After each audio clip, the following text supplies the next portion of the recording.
Imagine, আপনি মনে করেন ইউ আর ডেড, আপনি মারা গেছেন, তারপর বুঝবেন যে আপনি মারা যাওয়ার পরেও উম্মার কিছুই যায় আসে নাই, এই মহাবিশ্বের কিচ্ছু যায় আসেনি, আপনি এসেছেন চলে গেছেন। যখন ছিলাম পৃথিবীতে তখন আমি আমার উপর অর্পিত দায়িত্ব কতটুকু পালন করেছি এর হিসাব আমাকে দিতে হবে পরকালে কিয়ামতের মাঠে। আল্লাহ পাক আমাদের কথাগুলোর গভীরতা বোঝার তৌফিক দান করুন। আমরা সবাই চাই উম্মার উন্নতি, অগ্রগতি, প্রগতি এবং বিজয়, কিন্তু আমরা এখন যা যা কাজ নিয়ে ব্যস্ত আছি এগুলোতে ব্যস্ত থাকলে এই বিজয় অর্জিত হবে না। আমাদেরকে রাসূলুল্লাহ সাল্লাল্লাহু আলাইহি ওয়াসাল্লাম এবং সাহাবায়ে কেরাম রাদিয়াল্লাহু আনহুর মতো করে দ্বীনের পথে কাজ করতে হবে। সর্বপ্রথম দরকার ইলম, ওলামায়ে কেরামের সোহবত, তাসকিয়া, আত্মশুদ্ধি।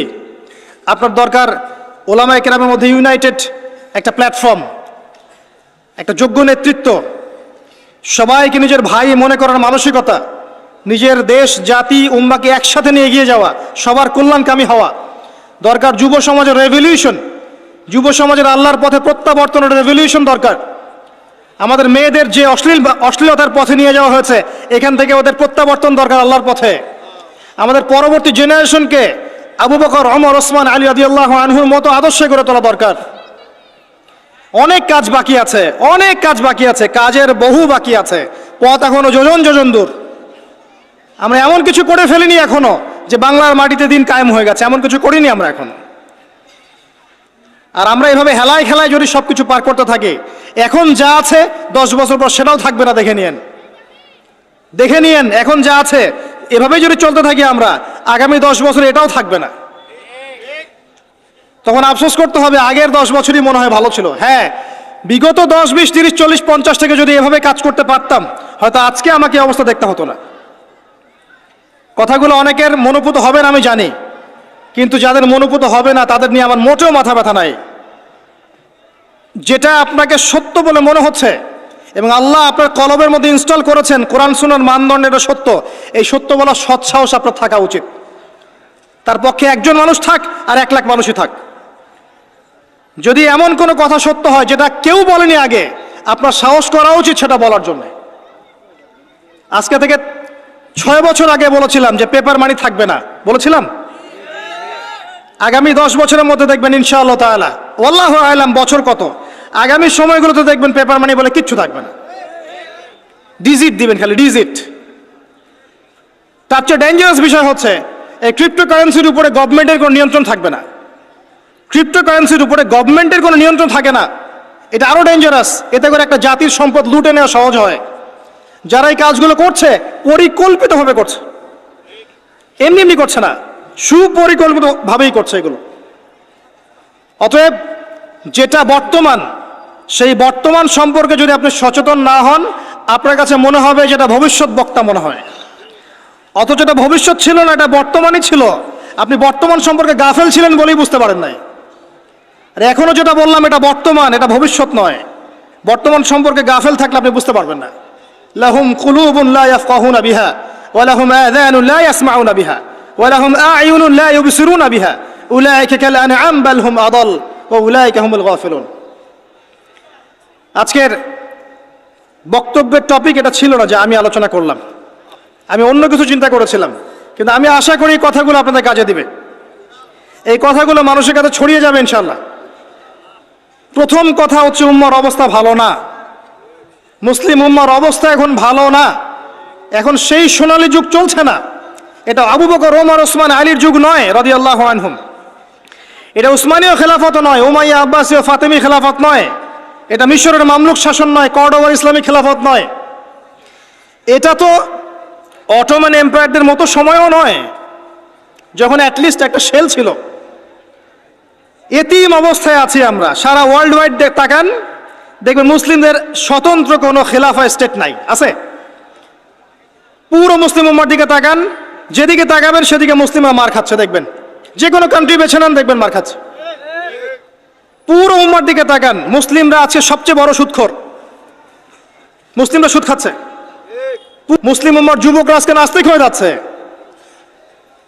জেনারেল লাইনে পড়া ম্যাক্সিমাম যুবক কোরআন তেলাওয়াত করতে পারে না। ম্যাক্সিমাম মেয়েরা আজকে বেপর্দায় চলছে। ম্যাক্সিমাম আলেমদের মধ্যে আপনি দেখবেন বিভক্তি।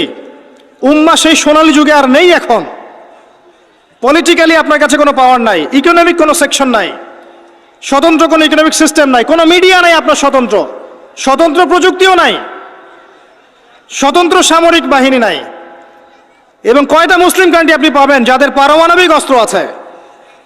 ওভারঅল সারা বিশ্ব জুড়ে আমাদের অবস্থা ভালো না, এটাকে বুঝতে হবে আপনাকে। এরপরে আপনাকে চিন্তা করতে হবে কিভাবে কাজ করা যায় ব্যক্তিগত পর্যায়ে, as a nation, as a উম্মা, as a family, as a organization, কিভাবে আগানো যায়। কোনো ফিকির দেখি না আমি যুবকদের মধ্যে এখন। কয়টা যুবককে আপনি দেখবেন যারা ফিকির করছে? জেনারেল লাইনে পড়া কাদের মধ্যে ফিকির আছে? যখন আল্লাহ যাদেরকে দায়িত্ব দিয়েছেন তারা ফিকির করে না, আল্লাহ পাক অন্য কওমকে নিয়ে এসে ওদের জায়গায় বসায় দেন। ইস্তাবদিল কওমান গায়রাকুম সুম্মা লা ইয়াকুনু আমসালাকুম, আল্লাহ সূরা মুহাম্মাদের মধ্যে বলেছেন, ইন তানসুরুল্লাহ ইয়ানসুরুকুম, তোমরা আল্লাহকে সাহায্য করলে আল্লাহ সাহায্য করবেন। আমরা যদি আল্লাহ দিনকে সাহায্য না করি, দিন কি এমনি এমনি প্রতিষ্ঠা হবে নাকি?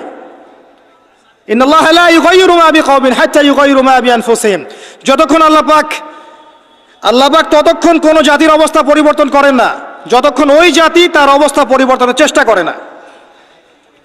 অবস্থা আপনার কাছে ব্যাখ্যা করলাম, উম্মার অবস্থা কি সারা ওয়ার্ল্ডে।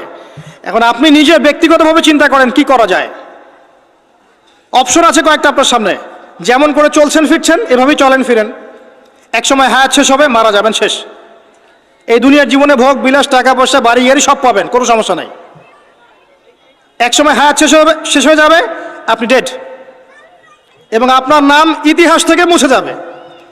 পৃথিবী থেকে এমনভাবে চলে যাবেন যেন পৃথিবীতে কখনো আসেনি নাই। অপশন বি, আপনি নিজে যতটুকু বোঝেন আমল করেন, পরিবারটাকে ইসলামিক আদর্শে গড়ে তোলেন, পরিবার ছাড়া আর কিছু পারেন না, পরিবার নিয়ে পড়ে থাকেন, কোনো সমস্যা নাই, এটা একটা খেদমত। অপশন সি, আল্লাহ পাক আপনাকে আরো বেশি কিছু দিয়েছেন, পলিটিক্যাল পাওয়ার, সোশ্যাল পাওয়ার, উম্মার মধ্যে আপনি আলেম হয়েছেন, আপনার কথা আরো 10, 20, 30 জন মানুষ শোনে, এই মানুষগুলোকে তো দিনের পথে আনতে হবে, এটাও দিনের খেদমত। সবচেয়ে সেরা অপশন হচ্ছে এটাই, নিজে আমল করা, পরিবারকে বাঁচানো, সমাজের মানুষকে সচেতন করা। আল্লাহ পাক যতটুকু সামর্থ্য দিয়েছেন এই সামর্থ্য দিয়ে দিনের খেদমত করতে চেষ্টা কর। ছোট ছোট খেদমত ইনশাআল্লাহ পরবর্তীতে বড় উপকার নিয়ে আসবে ইনশাআল্লাহ। আল্লাহ পাক আমাদেরকে দিনের জন্য কবুল করুন, আমিন। যাবতীয় লৌকিকতা ত্যাগ করার তৌফিক দান করুন, যাবতীয় রিয়া, অহংকার, হিংসা, বিদ্বেষ, গীবত, তহমত, সমালোচনার সংস্কৃতি বর্জন করার তৌফিক দান করুন। আল্লাহ পাক আমাদের মধ্যে বিভক্তিগুলোকে দূর করে দিন। আল্লাহ পাক আমাদেরকে স্মার্ট মুসলিম হওয়ার তৌফিক দান করুন। আল্লাহ পাক আমাদেরকে বিশ্বের অবস্থা বোঝার তৌফিক দান করুন, উম্মার অবস্থা বোঝার তৌফিক দান করুন, যুগোপযোগী করণীয় ফিক্স করার তৌফিক দান করুন। আল্লাহ পাক আমাদের যুবক ভাইদেরকে হেদায়েত দান করুন, আমাদের যুবতীদেরকে আল্লাহ পাক দ্বীনের পথে ফিরিয়ে নিয়ে আসুন। প্রত্যেক ঘরে ঘরে আল্লাহ পাক ইব্রাহিম তৈরি করে দিন, প্রত্যেক ঘরে ঘরে আল্লাহ পাক ইসমাইলের মতো সন্তান তৈরি করে দিন, প্রত্যেক ঘরে ঘরে আল্লাহ পাক হাজরা, সারার মতো স্ত্রী তৈরি করে দিন, প্রত্যেক ঘরে ঘরে খাদিজা রাদিয়াল্লাহু আনহা তৈরি করে দিন, আয়েশা রাদিয়াল্লাহু আনহা তৈরি করে দিন। আল্লাহ পাক যুব সমাজকে রাসূলুল্লাহ সাল্লাল্লাহু আলাইহি ওয়াসাল্লামের সাহাবীদের মতো কবুল করুন। এবং আগামী এই 50 বছরের যে লড়াই সামনে আসতে যাচ্ছে, আল্লাহ পাক এই লড়াই উম্মাকে যেন বিজয়ী করেন, আল্লাহুম্মা আমিন। উম্মার বিজয় সংগঠিত করানোর জন্য যেরকম ঈমান, আমল, ত্যাগ, মুজাহাদা, দাওয়াত, মেহনতের দরকার, আল্লাহ পাক আমাদের প্রত্যেকের কলবের মধ্যে এই চেতনা নাজিল করে দিন, আল্লাহুম্মা আমিন। মনে হয় একটা দেহ, একটা বডি চোরাবালিতে ঢুকে গেছে। চোরাবালি বোঝেন? একটা বডি চোরাবালিতে ঢুকে গেছে। প্রথমে ছিল টাকনু পর্যন্ত, যখন টাকনু পর্যন্ত ছিল তখন সে নড়াচড়া করার চেষ্টা করেছে, আশপাশের মানুষরা ওকে বুঝিয়েছে নড়াচড়া করো না, টাকনু পর্যন্ত আছো, হাঁটু পর্যন্ত চলে যাবা। সে নড়াচড়া করা থামিয়ে দিয়েছে।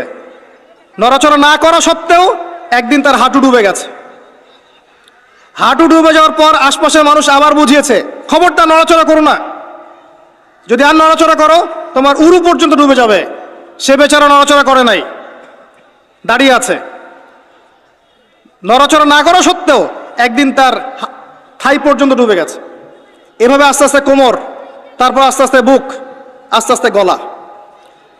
আমার কাছে এখন মনে হয় যে গলাটুকু যে বাকি আছে এইটুকু খুব কষ্ট করে উঠতে চেষ্টা করছে।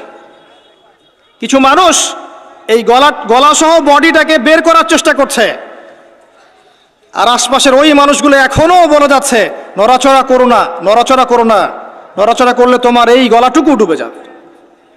এই গলাটুকু একদিন ডুবে যাবে, এমনিতেই ডুবে যাবে। যদি সে প্রথম অবস্থায় নড়াচড়া করত আর আশপাশের মানুষগুলো সবাই মিলে তাকে হেল্প করত, আজকে এই বডিটা স্বাধীনভাবে ঘুরতে পারতো ইনশাআল্লাহ তাআলা। আর এই বডিটা হচ্ছে সারা বিশ্বে মুসলিম উম্মাহ, এই বডিটা হচ্ছে সারা বিশ্বে মুসলিম উম্মাহ। জানি না আমার কথা আপনি বুঝতে পারলেন কিনা। বাস্তবতা এমনই, বাস্তবতা এমনই। এখন আপনি চেষ্টা করছেন বের করার নিজেকে, আবারও পুরো দেহটাকে বের করব, পুরো দেহটা আবার স্বাধীনভাবে হাঁটবে ইনশাআল্লাহ। কিন্তু আশপাশের মানুষ বলবে নড়াচড়া করো না, নড়াচড়া করো না, যতটুকু আছে এতটুকু ডুবে যাও। এরা শুরু থেকে এই কথাই বলে এসেছিল, আজ পর্যন্ত এই কথাই বলে যাচ্ছে। বডি আস্তে আস্তে টাকনু, হাঁটু, কোমর, বুক, গলা পর্যন্ত ডুবে গেছে। পুরো বিশ্বের দিকে আপনি তাকিয়ে দেখেন, মুসলিম উম্মার এর চেয়ে বেস্ট এক্সাম্পল আমার কাছে জানা নাই এখন।